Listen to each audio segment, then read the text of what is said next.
आज हमारे साथ मौजूद हैं एक ऐसी शख्सियत जो आपातकाल के समय के दौरान जेल में भी रहे और समाजवादी पार्टी की स्थापना के समय मुलायम सिंह के साथ रहे और पिता कांग्रेसी थे, लेकिन ये समाजवादी नेता हुए जिनका नाम है जयशंकर पांडे, जो अयोध्या से 2 बार विधायक रहे हैं। सर, काफ़ी पुराने दौर से आपने समाजवादी पार्टी को देखा है। मुलायम सिंह के दौर से लेकर के अखिलेश के दौर तक क्या बदलाव देख रहे हैं? हमें देख रहे हैं कि भारतीय राजनीति में समाजवादी विचारधारा को मुलायम सिंह यादव जी से लेकर के अखिलेश यादव जी तक सारे लोग मिल करके इस देश के अंदर लोकतंत्र को, समाजवादी विचारधारा को मजबूत करने का प्रयास कर रहे हैं। आज प्रदेश के अंदर अघोषित आपातकाल लगा हुआ है। आज मीडिया के ऊपर तमाम प्रतिबंध हैं। मोदी और योगी के साथ सरकार लोकतांत्रिक संस्थाओं को नष्ट कर रही है। यहाँ तक कि अब हिम्मत इनकी पड़ने लगी है कि इन्होंने चुनाव आयोग के आयुक्तों को प्रधानमंत्री अपने बैठक तक में बुलाने का प्रतिवेदन देने लगे हैं और वे लोग आने लगे हैं। इससे ये जाहिर हो रहा है, अभी नीति आयोग के एक सदस्य ने कहा था कि इस देश के अंदर सीमित लोकतंत्र की आवश्यकता है। तो मुझे लगता है कि देश में, और भारतीय जनता पार्टी के एक सांसद ने एक गैर सरकारी विधेयक पेश करके मांग की कि भारतीय संविधान की प्रस्तावना से समाजवाद और धर्मनिरपेक्ष शब्द हटा दिया जाए। ये सिद्ध कर रहा है कि आने वाले दिनों में अगर मिशन 2022 में जो उत्तर प्रदेश सहित कई राज्यों में चुनाव हो रहा है, और उत्तर प्रदेश वो जगह है जहाँ से चौधरी चरण सिंह जी कहते थे यहीं के खेत और खलिहान से होकर दिल्ली की सरकार की रास्ता जाती है, तो मैं समझता हूँ कि अगर उत्तर प्रदेश के इस चुनाव में समाजवादी पार्टी के राष्ट्रीय अध्यक्ष श्री अखिलेश यादव जी के नेतृत्व में सरकार बनेगी तो यहाँ पर लोकतंत्र बचेगा, और नहीं तो इस देश को सीमित लोकतंत्र की ओर मोदी और योगी की सरकार ले जाने का प्रयास कर रही है, जो कि बहुत ही दुर्भाग्यपूर्ण होगा। सर, आप लोग लगातार लोकतंत्र पर खतरे की बात करते हैं, अघोषित आपातकाल की बात करते हैं, लेकिन आप तो लोहिया से खुद प्रेरित रहे, उनकी सियासत को आपने देखा, वहाँ से फिर आप राजनीति में आए। क्या ऐसी बात है कि जब आप अघोषित आपातकाल की बात करते हैं लेकिन उस तरीके का आंदोलन नहीं खड़ा हो पाता है? देखिए, ऐसा है कि आज इतना अंकुश लगा दिया गया है, जैसे मान लीजिए चुनाव होने वाला है, आज से ही टीवी में प्रचार शुरू हो गया कि कोरोना का संकट बढ़ रहा है। आज से ही शुरू हो गया कि आज योगी सरकार ने मीटिंग की, ग्रुप 9 की, और कहा कि 2 दिन के लिए सप्ताह में बंदी जारी कर दिया जाएगा। अब लोगों के मन में ये होगा चुनाव होगा कि नहीं होगा, अभी से ये उसकी पृष्ठभूमि बनाई जा रही है। बहुत सी ये जो करें वो सब सही है। सत्ता दल बड़ी बड़ी रैलियां करे, बंगाल में उन्होंने बड़ी बड़ी रैलियां की और तब भी एक कर्फ्यू लागू हुआ था। आज कोरोना का संकट था, आज फिर कोरोना का संकट पैदा कर रहे हैं। तो आप ये कहना चाह रहे हैं कि बीजेपी ज़्यादा अंकुश लगाती है बजाय कांग्रेस के? कांग्रेस ज़्यादा अच्छी थी बीजेपी से? कांग्रेस और बीजेपी के मूल में कोई फर्क नहीं है। वो भी अधिनायकवादी दृष्टिकोण का परिचय दिए थी और ये भी अधिनायकवादी दृष्टिकोण का परिचय दिए थे।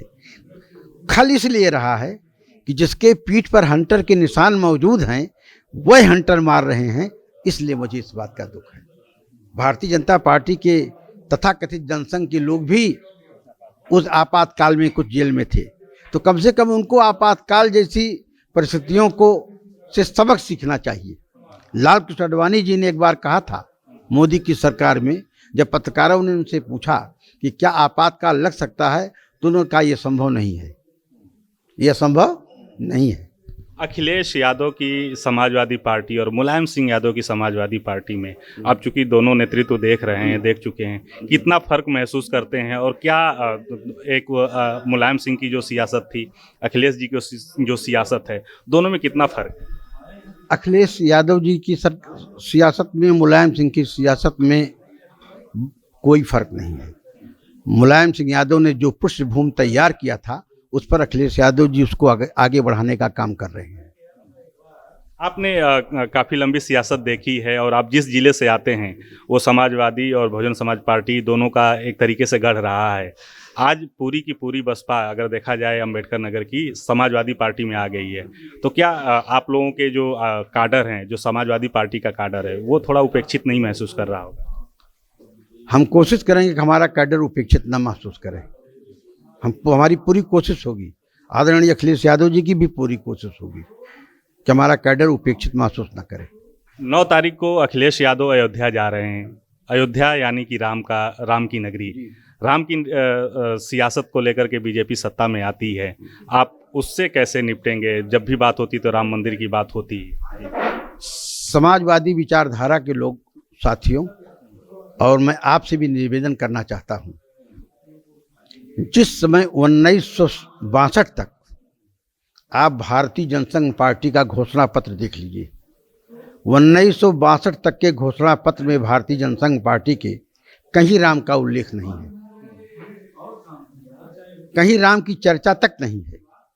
लेकिन उस दौर में हमारे नेता डॉक्टर राम मनोहर लोहिया ने, जो समाजवादी आंदोलन के प्रणेता थे और देश के सांस्कृतिक एकता को मजबूत करने के लिए चित्रकूट में रामायण मेला का आयोजन किया था। और रामायण मेला का जो आयोजन था, ये देश के पूरब से पश्चिम को और उत्तर से दक्षिण को जोड़ने के लिए संस्कृत निष्ठ आंदोलन था, जिसकी शुरुआत डॉक्टर राम मनोहर लोहिया ने की थी।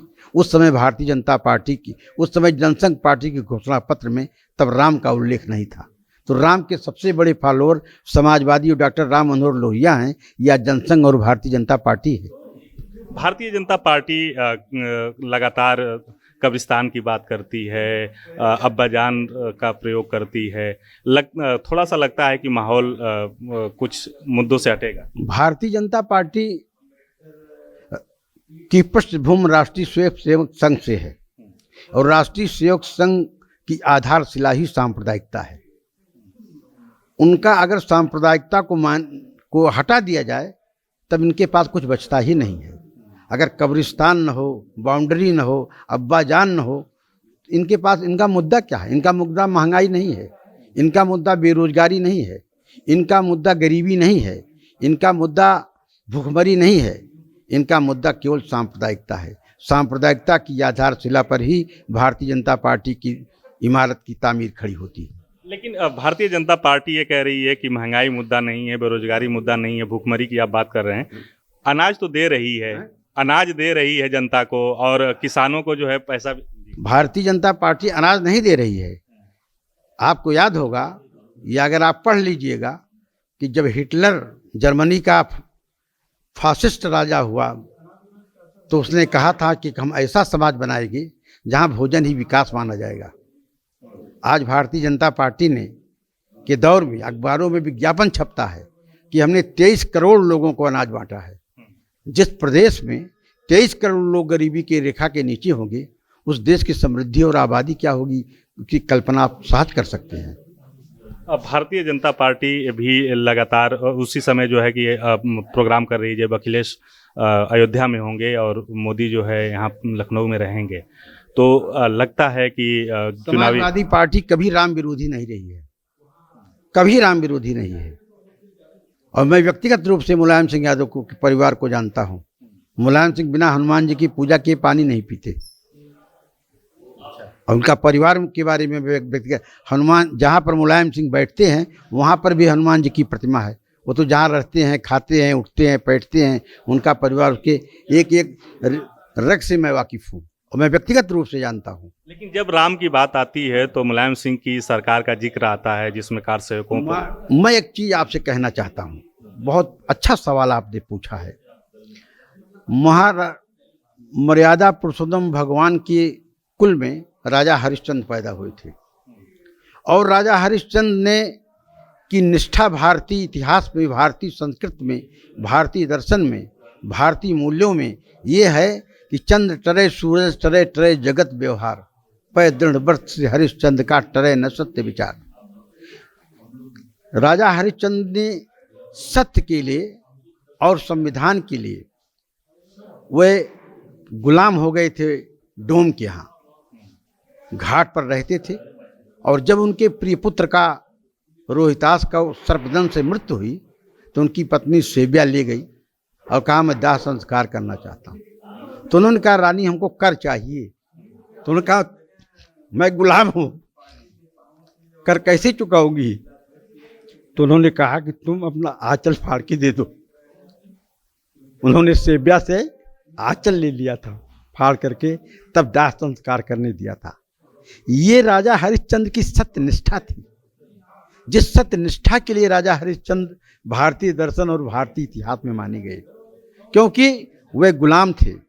गुलाम की अपनी नीति नहीं होती, गुलाम राजा का गुलाम होता है, उसकी वित्त का गुलाम होता है।